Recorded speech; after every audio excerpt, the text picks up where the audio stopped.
Hey guys, welcome back to the Comic Book Lowdown. I'm Wellington, and this is day 4 of my spring break week of videos. Today I'm going to be doing 2 reviews on some back issues that I have, and after reading both of them, I'm very happy with what I read. I'm very happy with the choices that I picked for this review.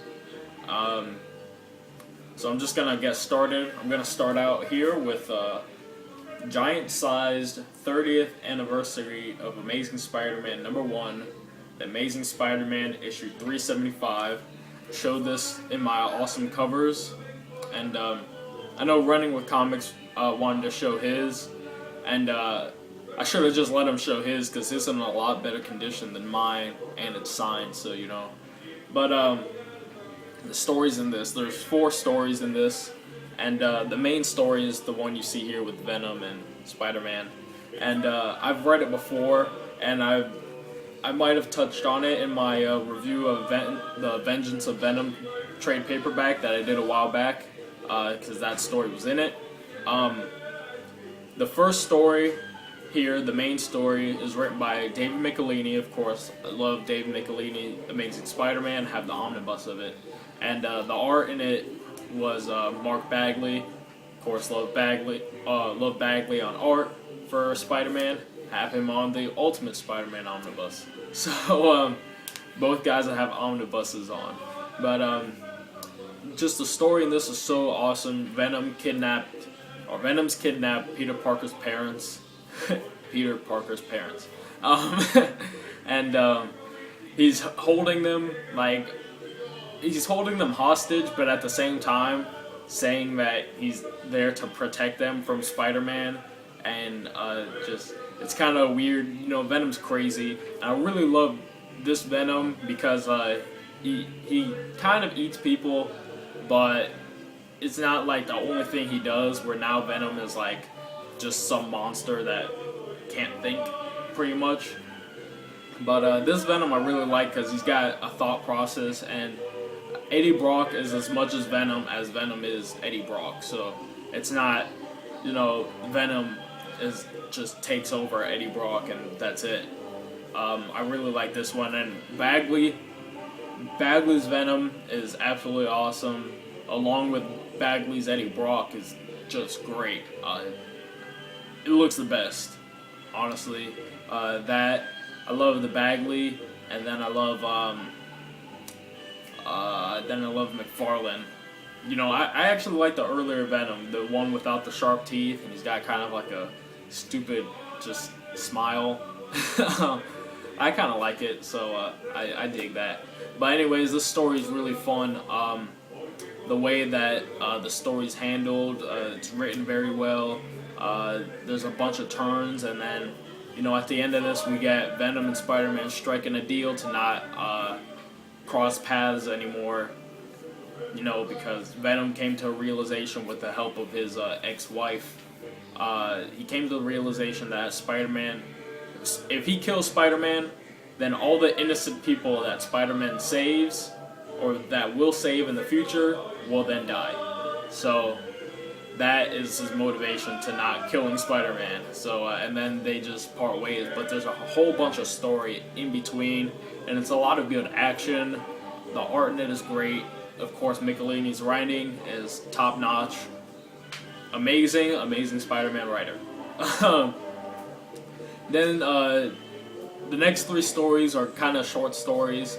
I really like the second story a lot as well, and it's a tie-in with some Fantastic Four issues where Johnny Storm has set fire to the Empire State University, and now Silver Sable's Wild Pack is sent to go take Johnny Storm down, and they try to recruit Spider-Man's help, but Spider-Man, he's got to find his loyalties and, find out, because Johnny Storm being his friend, Johnny Storm also being, really the main reason why Spider-Man is still around.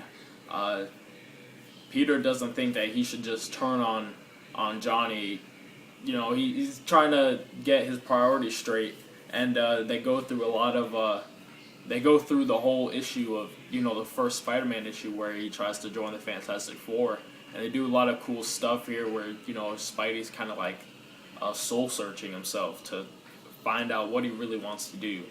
And that's just really great. Too bad it ends in a Fantastic Four issue, so, you know, I haven't finished the story, didn't even start the story, but I really like to see what happens next in that.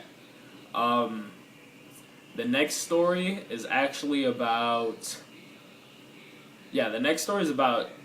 J. Jonah Jameson's son, John, and it's all about how he's not an astronaut anymore. He's not a hero amongst people anymore, and he's kind of like down and out on jobs. So J. Jonah wants to offer him a job to report on a shuttle taking off, and after a lot of refusals and just refusing to do it, and his dad begging him, he finally takes the job and he goes to report on it. And just like him in his situation where his shuttle malfunctioned and Spider-Man saved him, a shuttle malfunctioned again, and instead of Spider-Man coming to the rescue, he has to save him.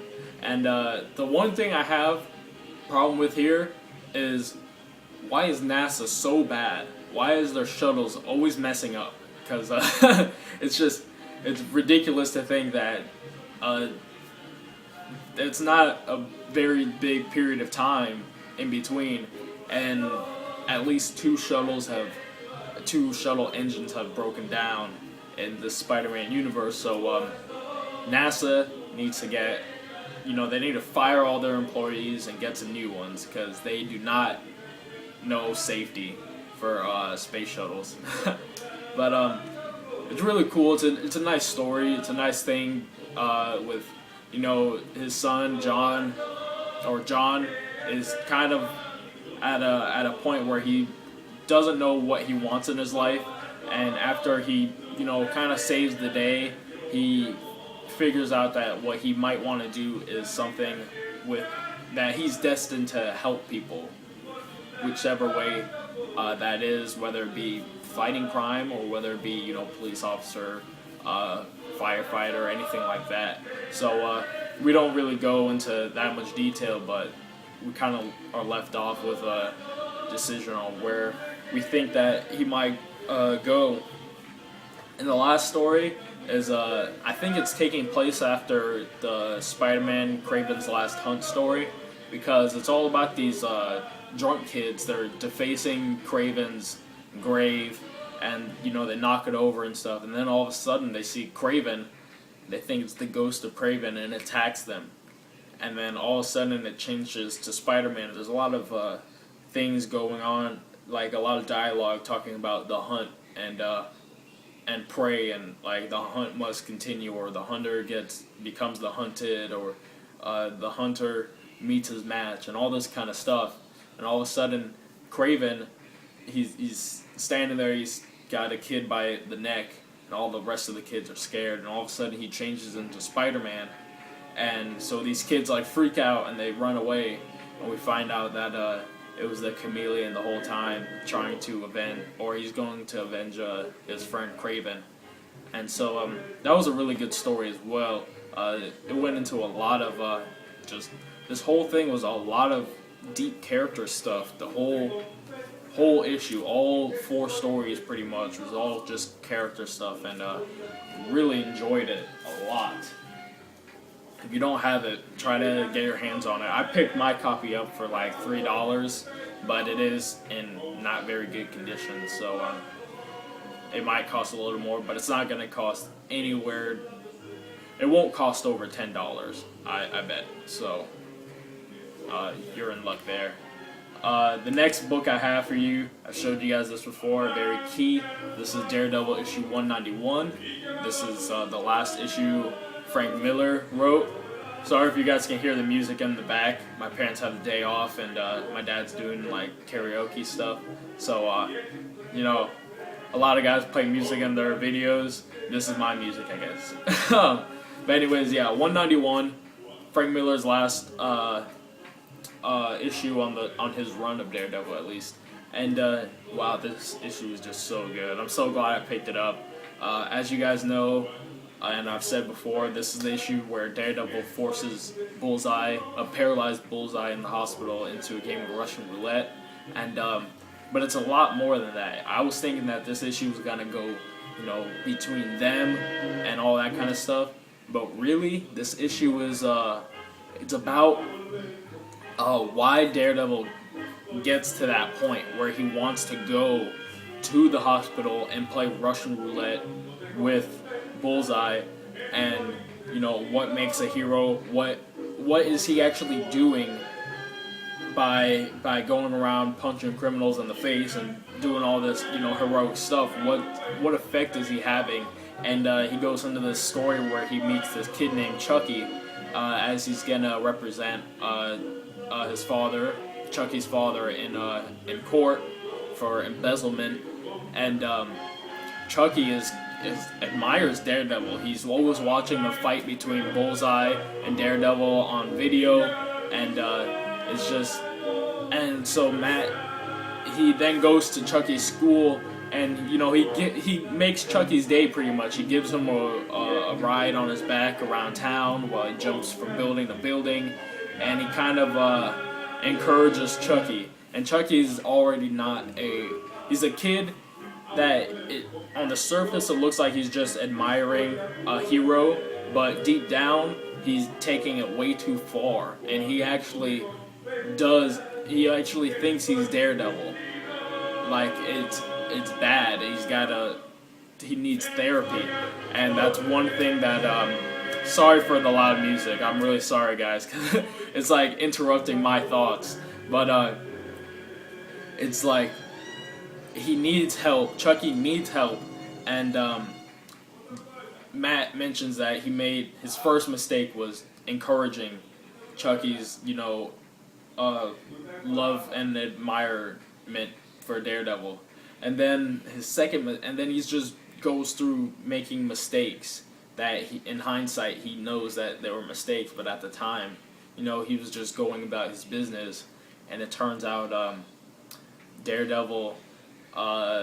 Or it turns out that Chucky's father is guilty of, these crimes, and Chucky follows, his dad, and he follows a guy that ends up meeting his dad, and then Chucky sees that, his dad is doing bad things, and that Daredevil then, beats up his dad in front of Chucky. So then Chucky thinks that, if Daredevil beats bad guys up and my dad is bad, that makes me bad.